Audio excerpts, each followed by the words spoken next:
Desde mi ventana veo todo un pueblo, veo sus raíces y sus tradiciones, y siento el aroma ese que enamora, que nos da la fuerza, sabor a café.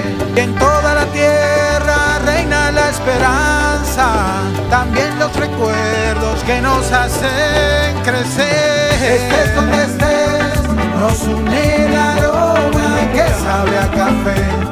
Café Santo Domingo, sabor que empieza en el aroma. Estés donde estés, nos une el aroma. Café Santo Domingo, sabor que empieza en el aroma. Tu café de siempre.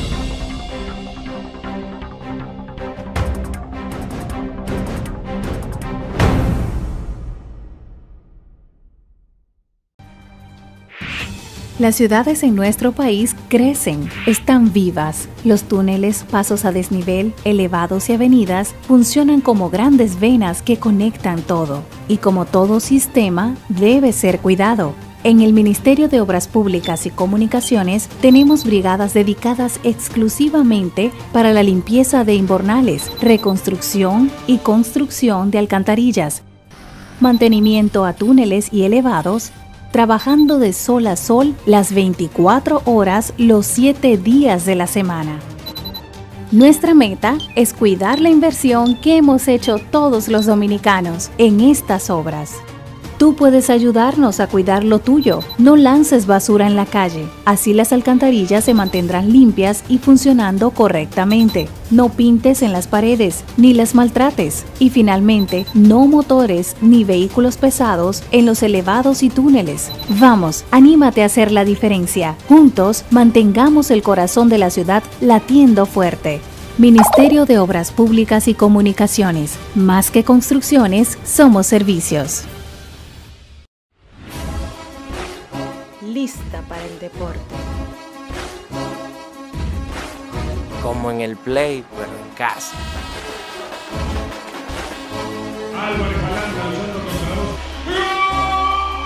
Para que lo escuchen hasta los vecinos. Celebremos con todo, por deporte. Plaza Lama, la super tienda.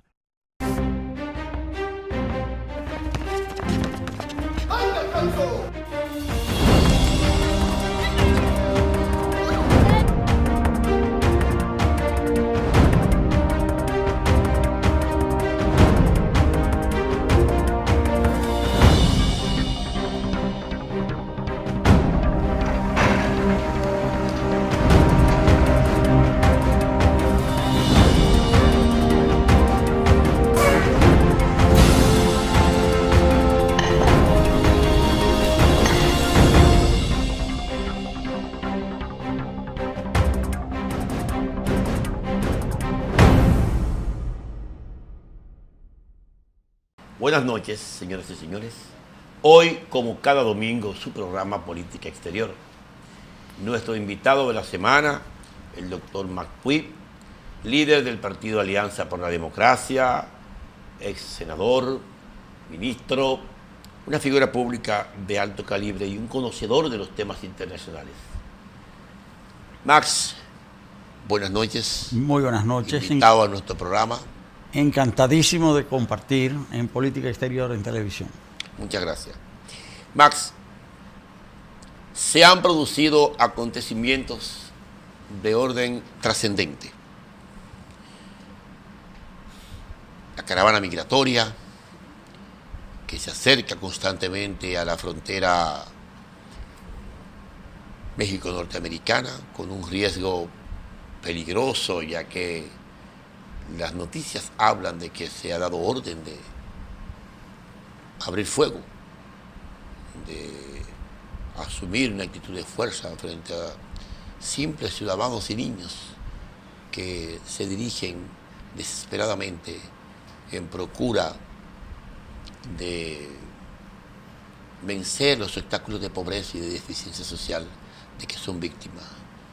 Digamos, los rechazos de la globalización circulando por las venas abiertas de América Latina, como diría el poeta uruguayo.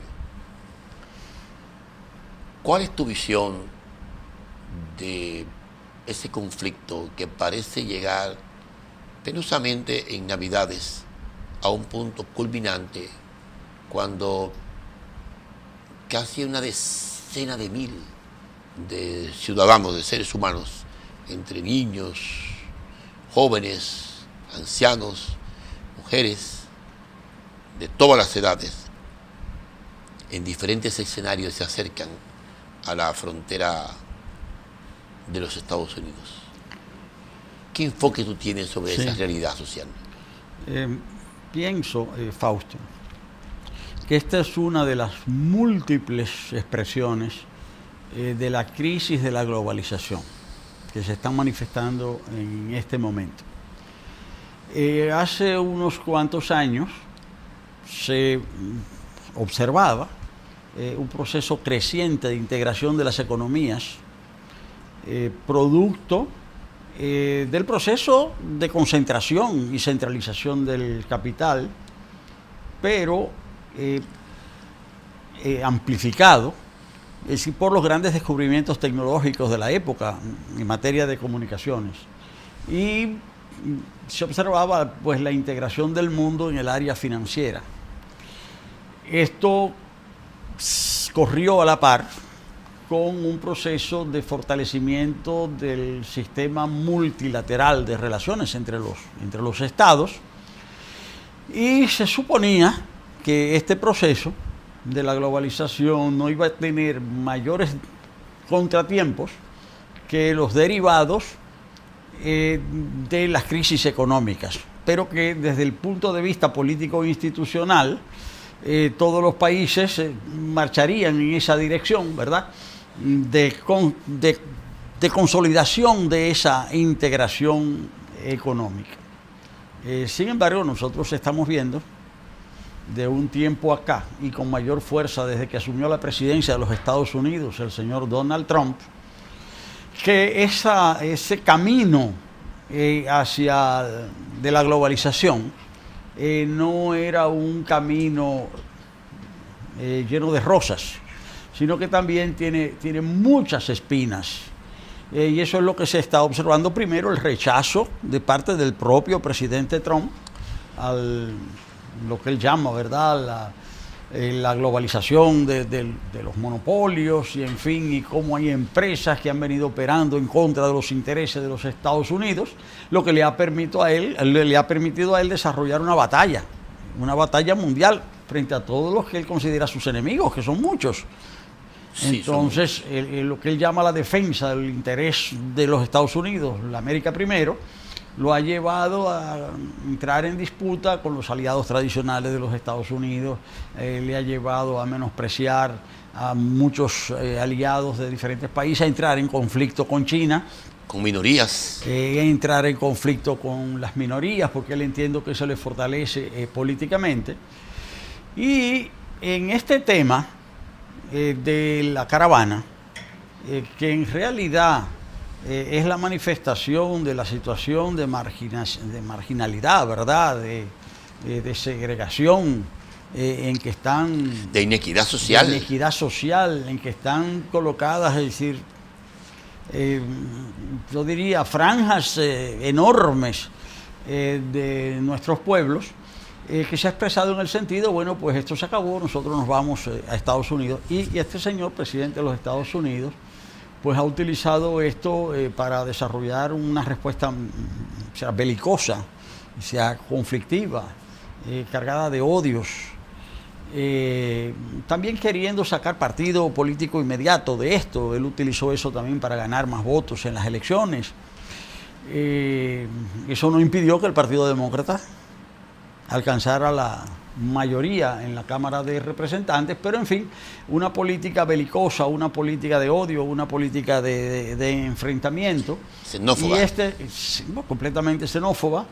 Y ese planteamiento de dar orden de tirar, ¿verdad?, a los soldados norteamericanos, estadounidenses en la frontera, pues coloca al mundo a las puertas de una tragedia.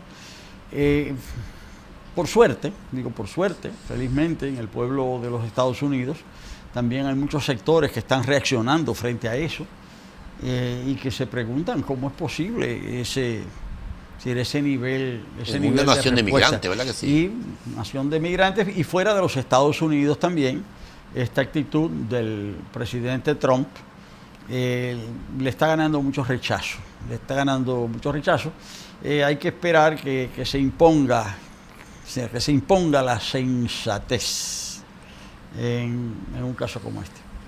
Max, yo percibo que tiene que ser muy desesperada la condición social en términos emocionales, en términos prácticos, en términos de actitud hacia la vida de miles de seres humanos para ponerse de acuerdo y marchar en las condiciones más difíciles que tiene la vida. Caminatas a pie,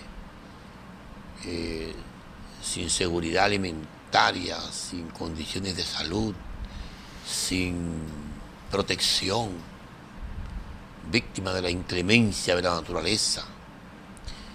Tiene que ser muy desesperante para esa parte de los pueblos de Centroamérica, porque no se puede decir que una marcha exclusivamente de hondureños. También participan guatemaltecos, participan salvadoreños y participan de todo Centroamérica. Sí, pero... Y yo percibo que ha habido un castigo electoral a la política exterior y a la política interior del presidente Trump. Se reflejó en la derrota de la Cámara de Representantes. Los medios de comunicación no le dieron tanta trascendencia a ese contrapeso de poder que se produjo al interior de Estados Unidos, pero fue la primera gran derrota que sufrió la política del presidente Trump. O sea, hay una confrontación mediática, ¿verdad que sí? Visible, ¿no? Casi personal. El presidente se complica con los propios entrevistadores, se maneja indirectamente por Twitter, no se maneja directamente con los medios, por ruedas de prensa.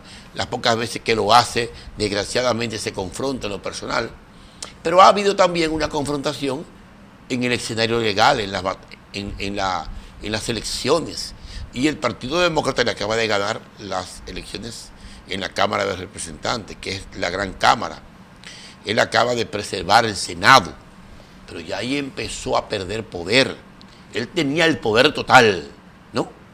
Ahora tiene el poder parcial, porque tiene una parte de la opinión pública en contra, tiene una parte de los republicanos en contra, ¿verdad que sí? Lo de la ala moderada, y tiene ahora el poder de la Cámara de Representantes en contra. Tú no percibes que por encima de la politización que se le dio a esa jornada migratoria, no le dio los resultados políticos al presidente Trump en términos electorales, las medidas y el discurso que asumió?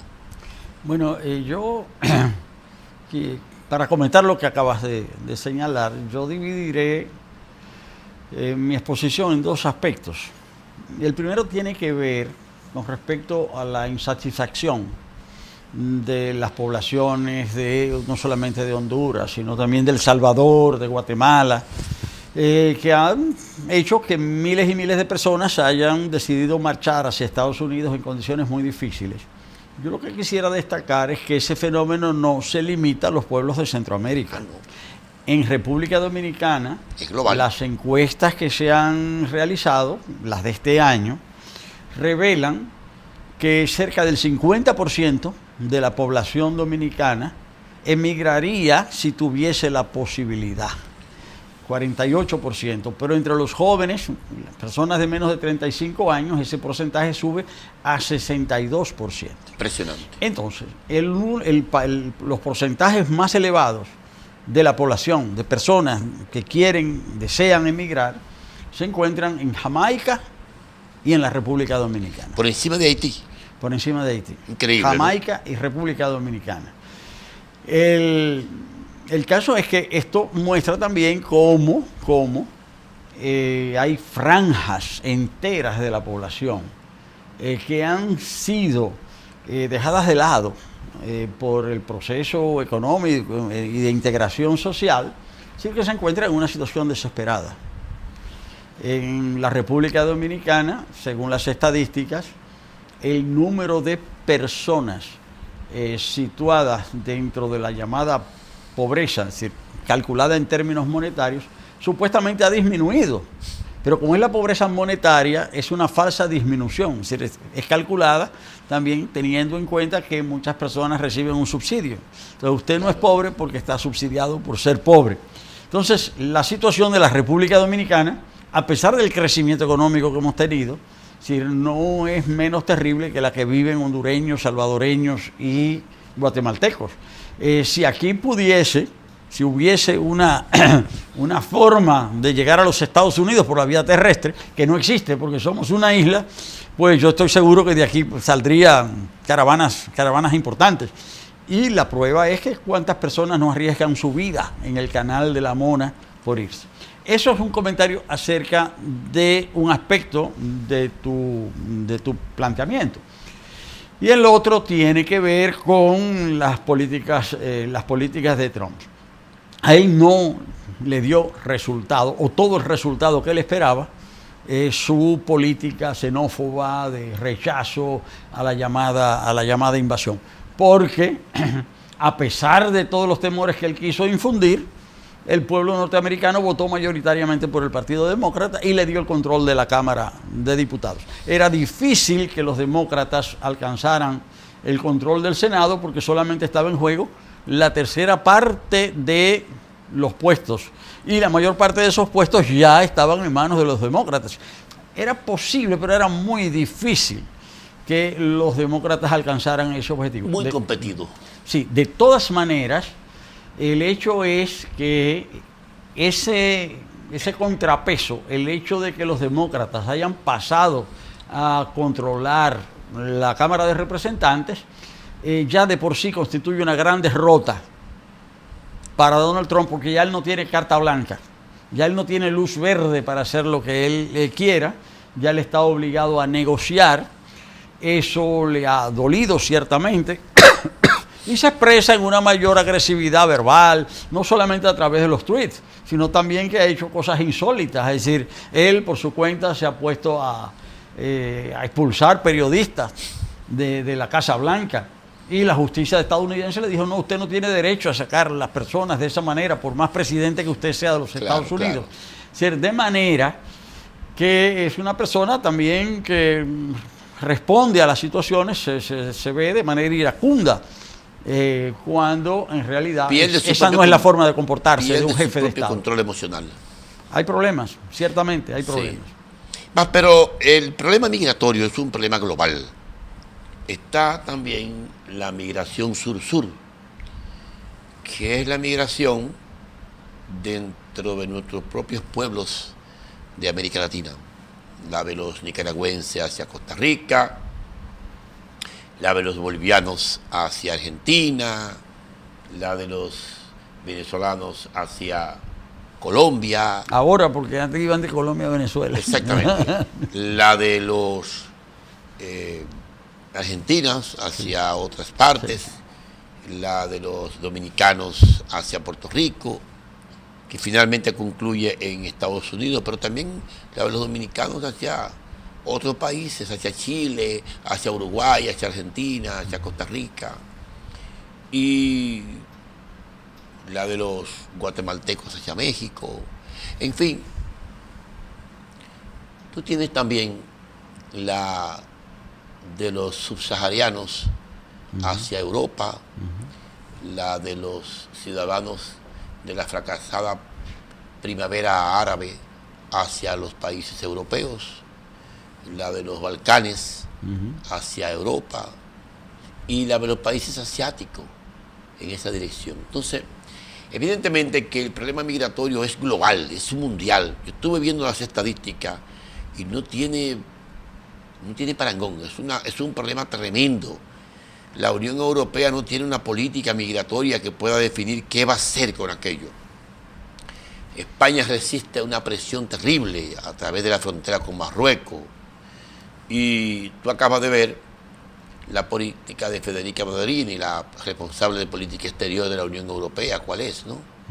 Es un problema global. El modelo económico mundial ha hecho agua, ha colapsado y se expresa en todos esos desechos de la globalización, que no es más que la acción desesperada de los seres humanos de no ver pasar la vida de una manera derrotista, sin asumir un esfuerzo final que lo lleve a una calidad de vida superior. Además de las condiciones históricas de la migración, ¿no? Hay razones multifactoriales, multisectoriales. Precisamente en estos días organiza la ONU un evento en Marrakech para analizar ese tema. Y México se hizo el 8 de noviembre también un gran seminario sobre el tema migratorio. En República Dominicana se intenta politizar el tema con un concepto un poco xenófobo, hablándose de la construcción de un muro, un anacronismo que no tiene sentido realmente. Pero ¿cuál es tu visión en términos globales? En términos globales, ¿hasta dónde puede la humanidad, el mundo, seguir con este modelo económico que expulsa a sus propios ciudadanos del mínimo de confort y de identidad cultural que significa vivir en su país para salir tras la búsqueda de una aventura? Uno, lógico, remitido por la guerra, ¿verdad que sí? Otro, por la condición social. Otro, tras la búsqueda de nuevas ilusiones perdidas. ¿Qué visión tú tienes de ese problema en términos globales? Bueno, en términos globales yo diré lo siguiente. El mundo está organizado en base a estados. Eso es un hecho reciente en la historia de la humanidad. Porque los estados en su forma actual, ¿verdad? En su forma contemporánea, apenas existen desde hace apenas 2 o 3 siglos. Claro, claro. Y todas las políticas económicas, sociales, han estado regidas por los estados. Es decir, cada estado se supone, ¿verdad?, que es el que determina las formas de organización de la economía, las formas de producción y de distribución. ¿Y sus leyes? Ahora, sus leyes, en fin, toda su regulación. La regulación se hace dentro de los estados, que son en este momento cerca de 200 aproximadamente en el mundo. Ahora, hace el proceso de desarrollo de la producción capitalista, la expansión de la producción capitalista, ha hecho que el capitalismo se expanda fuera de las fronteras nacionales. Claro. Y esa expansión fuera de las fronteras ha ido haciendo, es lo que ha generado este llamado proceso de globalización.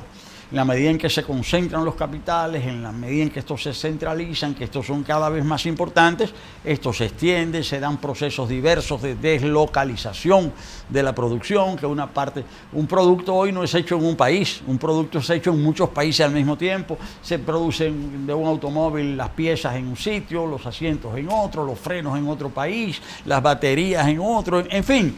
Y al final el producto, en este caso el automóvil, es fabricado en muchas partes. Es un proceso de internacionalización de la producción. La política es nacional, pero la producción se ha hecho internacional, global. Se ha hecho global.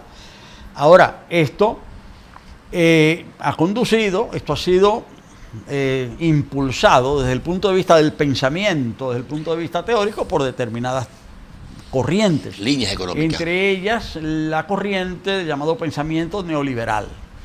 Los neoliberales que ellos plantean la libre circulación de todos los factores de la producción.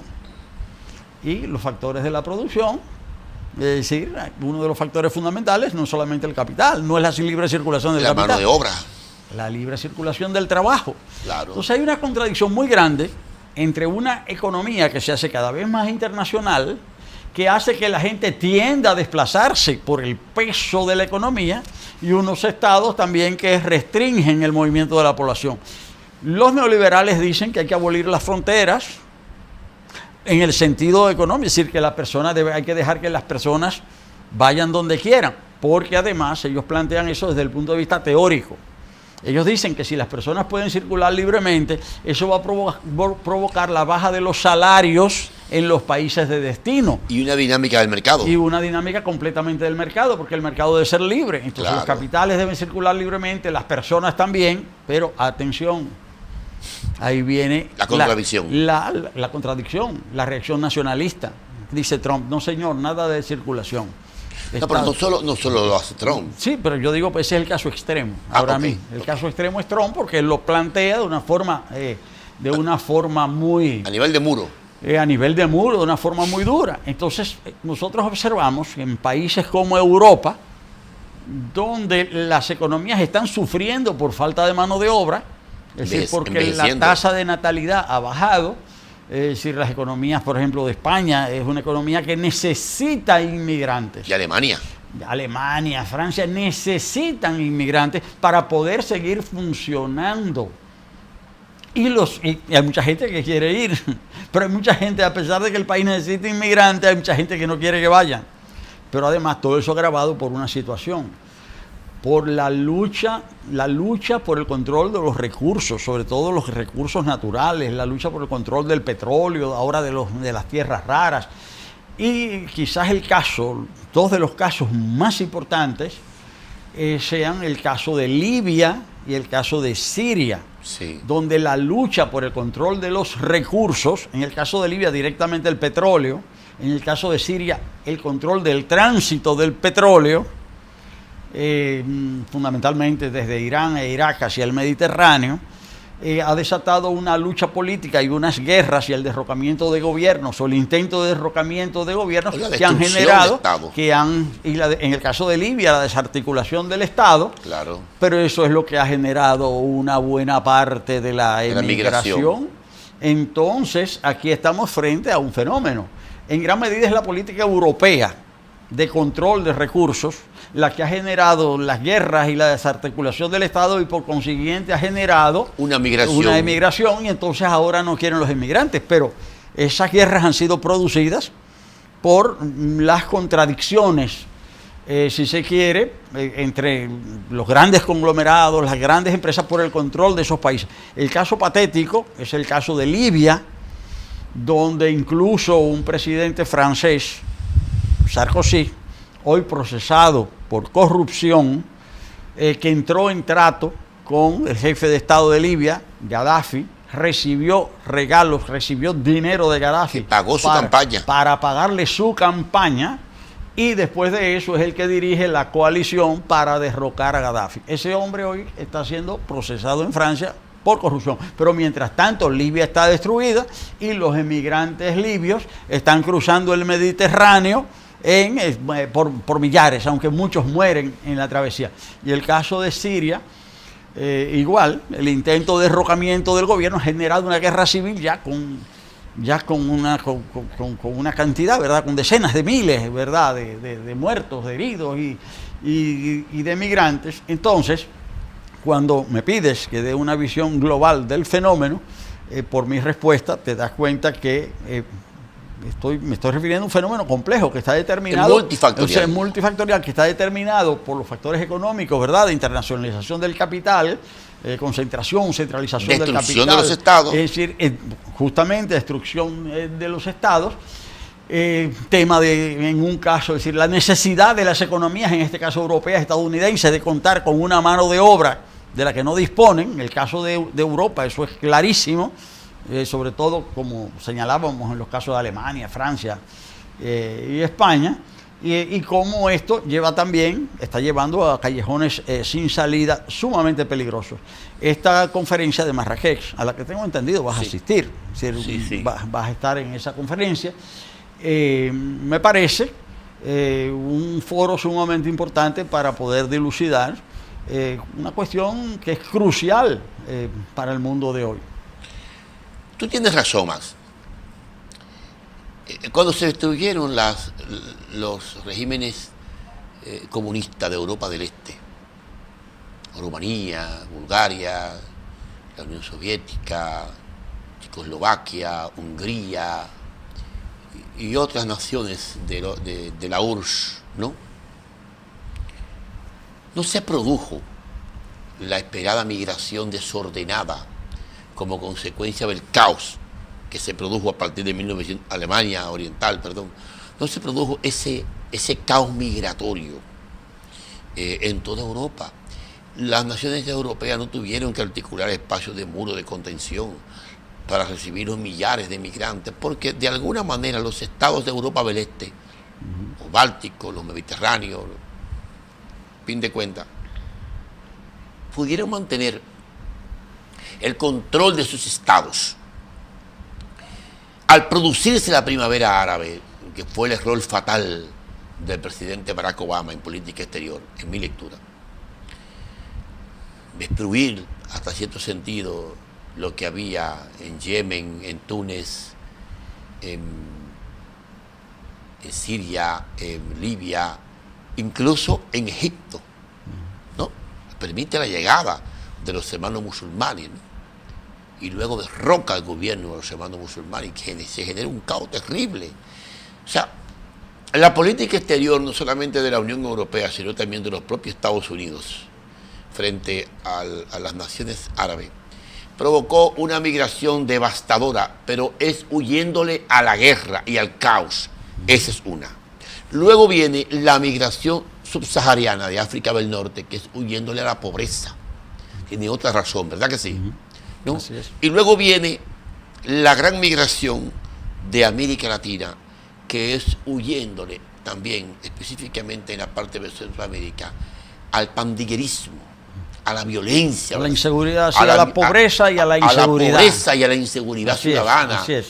Entonces, yo observo que son en cada componente de cada subregión de un conflicto migratorio, tú tienes el componente de guerra y político de los países árabes, ¿no? La destrucción de los estados, la ausencia de control mínimo para la vida diaria.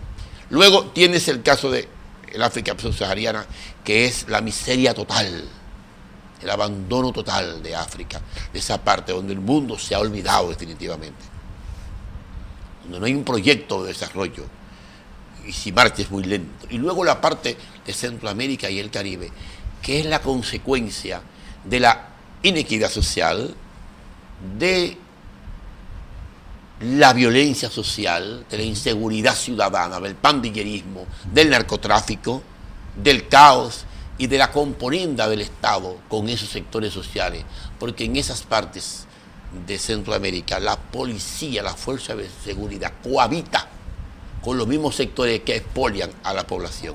Es un tema interesante y como tú dices, multifactorial. Y luego, lógicamente, la actitud incomprensible de Estados Unidos de colocar un muro de contención como si se tratase de basura lo que viene por el camino o de elementos marginales. Pero Max, hay un fenómeno que se produce el día 1 de diciembre. Es la instalación en México de Andrés Manuel López Obrador, con todo lo que significa para América Latina, con todo lo que implica desde el punto de vista de expectativa, esperanza, contrapeso político frente a un Joel Bolsonaro que arrancó con un discurso prácticamente xenófobo y fascista, ¿no? Pero que últimamente ha decidido guardar silencio para ver si llega a la toma de posesión, preveo yo.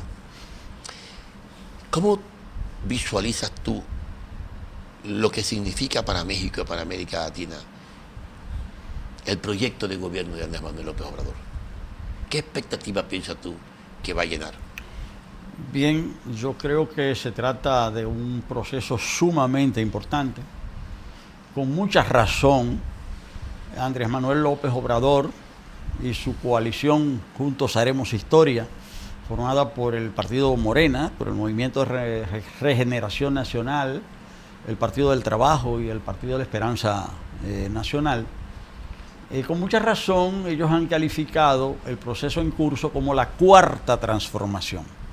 La cuarta transformación en la historia de México, Y cuando uno recuerda las anteriores, la primera que fue la Guerra de Independencia, la independencia mexicana, la segunda, que era el proceso de reformas con Benito Juárez, la tercera, la Revolución Mexicana.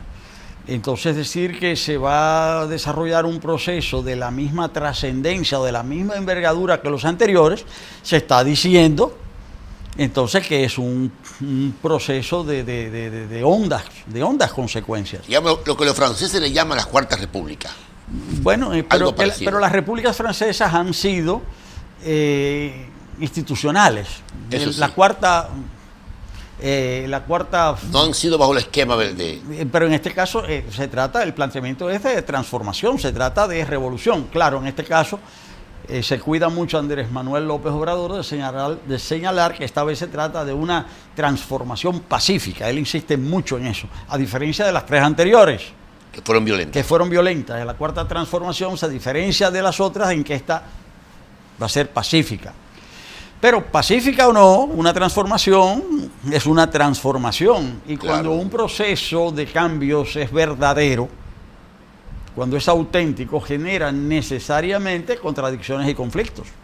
Porque las fuerzas que han controlado, que han dominado el país hasta ese momento, resisten. Es la resistencia al cambio. Irremediablemente. Pero también las fuerzas que asumen tienen ante sí muchos desafíos, muchas preguntas, tienen que hacer muchos debates para ver cómo van a responder. Consensuar mucho. Sí, para ver cómo van a responder a eso. Entonces, no solamente hay que definir el proceso de cambio, hacia dónde, cómo se van a organizar las propuestas de cambio, sino cómo se van a enfrentar, es decir, las resistencias de los grupos sociales y políticos que han sido desplazados, que están siendo desplazados del poder, y cómo entonces se desarrollan nuevos debates, nuevos consensos al interior de las fuerzas del cambio. Bueno, aquello es complejo. Entonces México me parece que está en ese momento. Como ellos tienen una transición muy larga, las elecciones son el 1 de julio, ¿no? 5. Es la transición más larga del mundo. La elección se produjo el 1 de julio, lo que ellos llaman la toma de protesta. Sí. Así es como se llama ya la asunción del mando. Durante esos 5 meses, de una forma u otra, el presidente entrante ha tenido que ir anunciando sus medidas. Entonces, desde hace tiempo anunció su gabinete.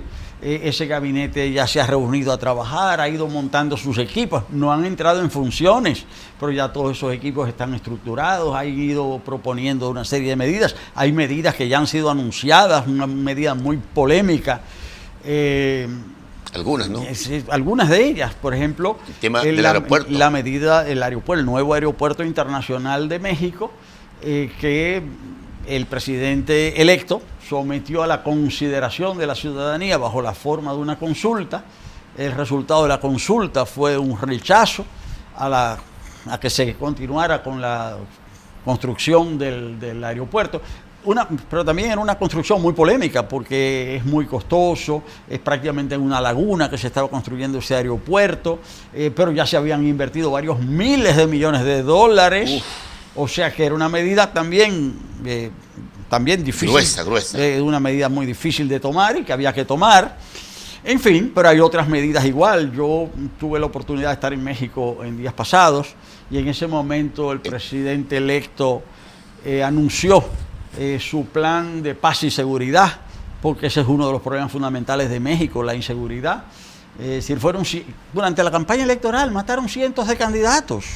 Me parece que 161, si mal no recuerdo. Más alto índice de violencia. Una cosa terrible. En un proceso. Él hizo un anuncio, parte de las medidas propuestas fueron bien acogidas, otras han sido puestas en entredicho, ha habido algunas críticas. El tema del tren.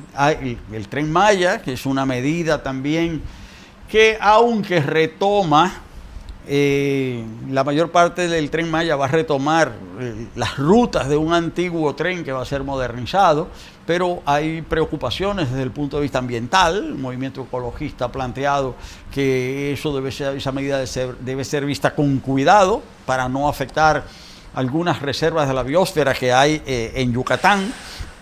En fin, Todo esto se presenta de forma... es normal que haya, ¿verdad?, este tipo de debates, este tipo de discusiones, pero está de por medio también el hecho de que México, a pesar de su enorme potencial y de tener 130 y tantos millones de habitantes y ser una economía pujante, dinámica, también hay mucha pobreza en México. Los trabajadores más pobres del continente muy mal pagados. Son los mexicanos y los dominicanos. Sí, muy mal pagados. O sea, los índices de satisfacción de las necesidades de las personas en base al salario percibido, los dos países que están peor en toda América Latina son México y República Dominicana. Es decir, donde a la gente le rinde menos el dinero, es decir, los salarios más bajos. Quizás no los más bajos, pero donde el dinero rinde menos. Entonces, Andrés Manuel López Obrador tiene que enfrentar eso. En un país que hay muchísima corrupción, el gran desafío es enfrentar la corrupción, frenar la impunidad. El tema de la presión tributaria. Ahí acaba también de anunciar medidas que también están siendo objeto de debate. En fin, pero a pesar de todas esas dificultades, lo importante es que el nuevo gobierno de México representa una gran esperanza para los pueblos latinoamericanos. Una gran esperanza porque después de casi 90 años de dominio de un partido, el PRI, que estableció un sistema de control muy especial, los mexicanos han podido desmontar, han podido decirle no a ese partido dominante.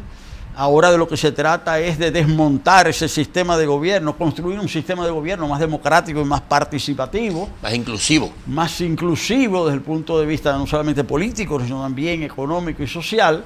Entonces, un proceso de esas características tiene que generar esperanza. Y lo que desean los pueblos de América Latina es que precisamente México pueda salir adelante, su pueblo tenga, decir, un mejor porvenir.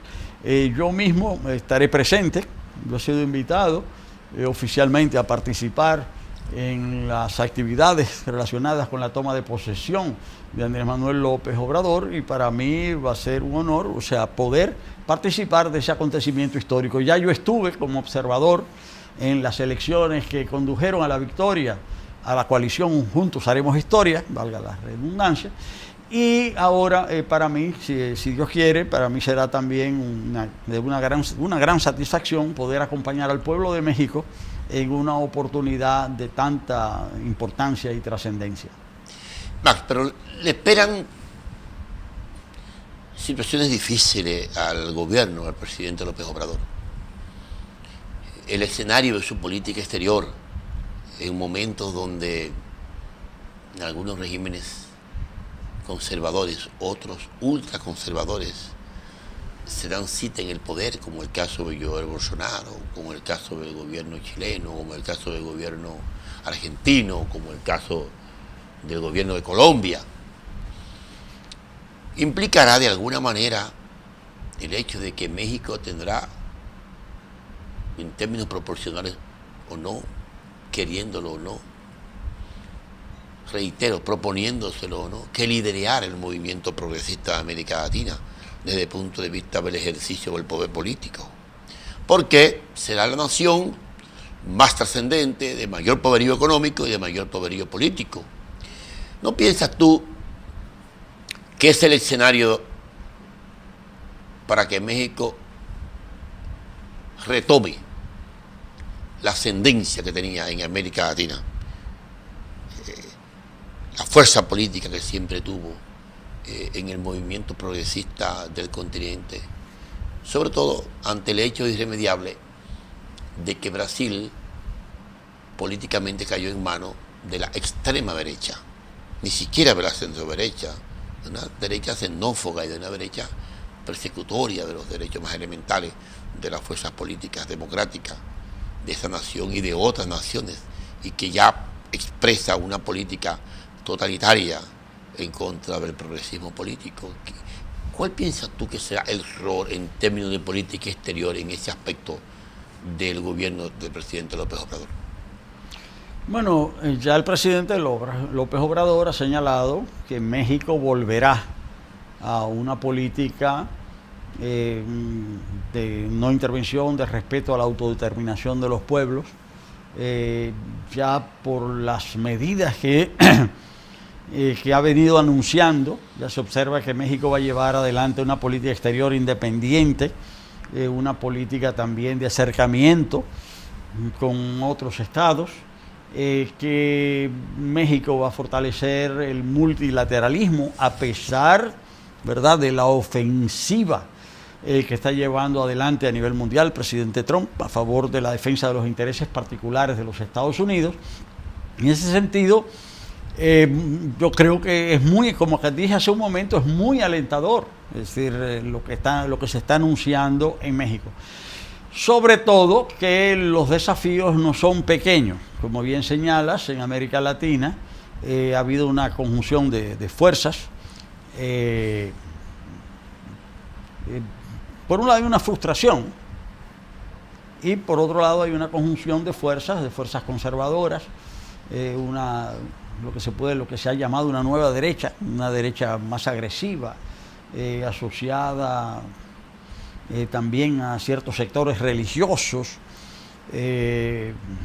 una ofensiva incluso contra el pensamiento. O sea que y eso es lo que está sucediendo, en Brasil.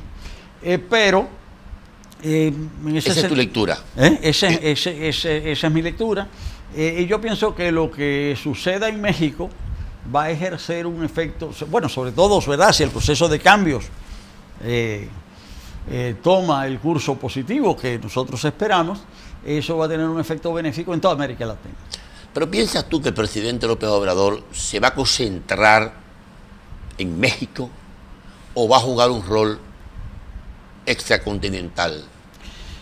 Bueno, es que él tiene que concentrarse en México, es decir, porque los desafíos de la sociedad mexicana son muy graves y muy profundos. Obviamente que México es un país de primer orden a la escala planetaria y México va a tener una política exterior activa, pero la solidez de esa política exterior va a depender de la capacidad de realizar las transformaciones económicas y sociales al interior, a las que aspira el pueblo mexicano y por las que votó el pueblo mexicano, porque el presidente López Obrador desarrolla una labor brillante en el escenario internacional y no atiende los problemas fundamentales del pueblo de México, pues entonces habrá fracasado. Y yo creo que él va a atender lo que tiene que atender y no va a fracasar, y eso nos va a ayudar a todos. Te digo eso porque tú recuerdas aquella frase del presidente Castro con motivo de los acuerdos del NAFTA, de Estados Unidos, Canadá y México, cuando Fidel dijo, perdimos a México, ¿no? Sí. Parece mentira, pero finalmente no se perdió a México. México se salvó a sí mismo, se recuperó a sí mismo, se refundó a sí mismo. Y aquí está del lado del rol que siempre le ha tocado jugar.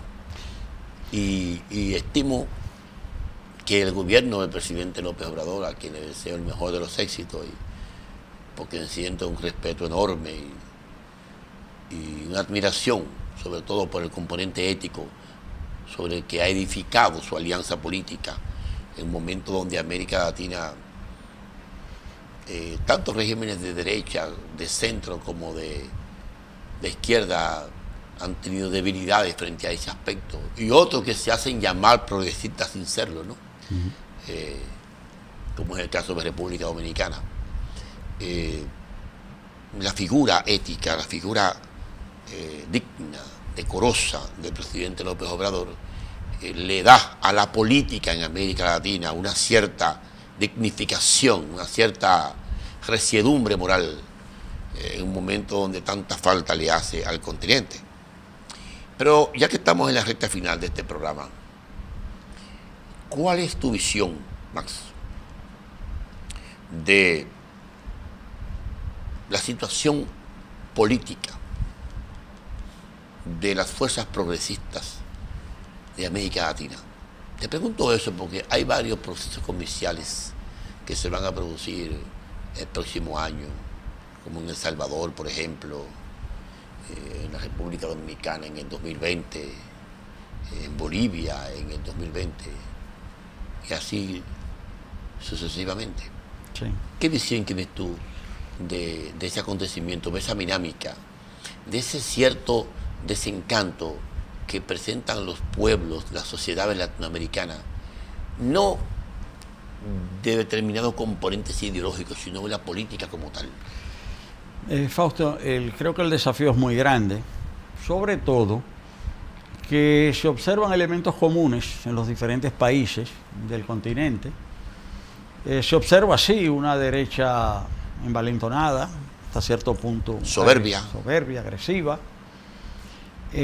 Se observa, por otro lado, una fuerzas progresistas de izquierda, democráticas radicales, que tienen que pasar balance, que tienen que recomponerse, que tienen que retomar bríos, y reinventarse, tomar nuevos impulsos. Pero todo esto dentro de un contexto en el que uno observa, se están modificando las legislaciones electorales para frenar la democracia y desfavorecer las opciones progresistas o las opciones nuevas. Explícame eso más.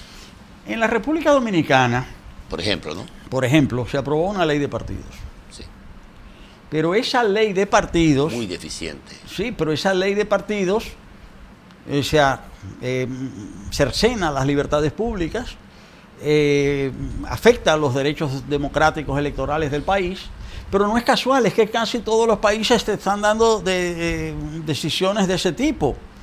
En Perú, por ejemplo, Verónica, la candidata presidencial, sí, sacó un 40 y tantos %, pero su partido no queda reconocido, es decir, a través de un artificio. En el caso de Colombia, ahora Gustavo Petro, ya habían juzgado un caso y él había sido liberado por ese caso, y ahora sacan de nuevo el caso para quitarle el reconocimiento a su partido y quitarle sus derechos políticos por 10 años. Entonces uno va observando, y en Brasil igual, uno va observando país por país. Entonces lo de la ley de partidos de la República Dominicana no es un caso aislado, no es parte de una dinámica para fortalecer la nueva derecha y afectar las fuerzas progresistas. Yo creo que eso es parte del nuevo desafío, y que esos procesos electorales que vienen hay que verlos a la luz de esa ofensiva continental de la derecha. Es un análisis muy interesante que tú has hecho. No ha sido muy visualizado, muy discutido, muy evaluado en el contexto político de América Latina. Yo pienso que debe ser objeto de un análisis más profundo, de un enfoque más analítico, valga la redundancia. No me había fijado en esos detalles que tú has ofrecido ahí. Y ciertamente que la ley de partido político golpea duramente a las minorías, sobre todo en la República Dominicana. Elimina ciertos componentes de la democracia interna y de la construcción de una democracia de calidad con fuerza ciudadana. Será hasta el próximo domingo cuando volveremos con su programa Política Exterior. Hoy invitado especial el doctor Max Puig, líder del partido Alianza por la Democracia. Muchas gracias y volveremos.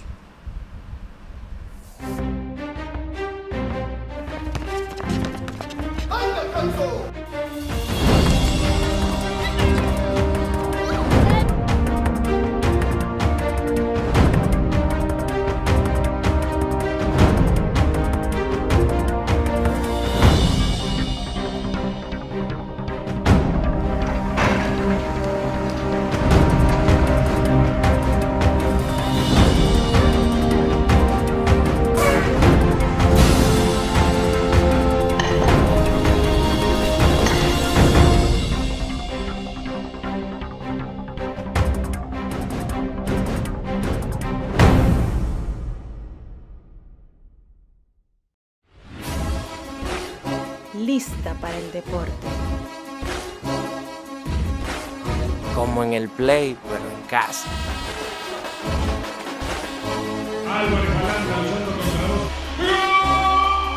Para que lo escuchen hasta los vecinos. Celebremos con todo, por deporte. Plaza Lama, la super tienda.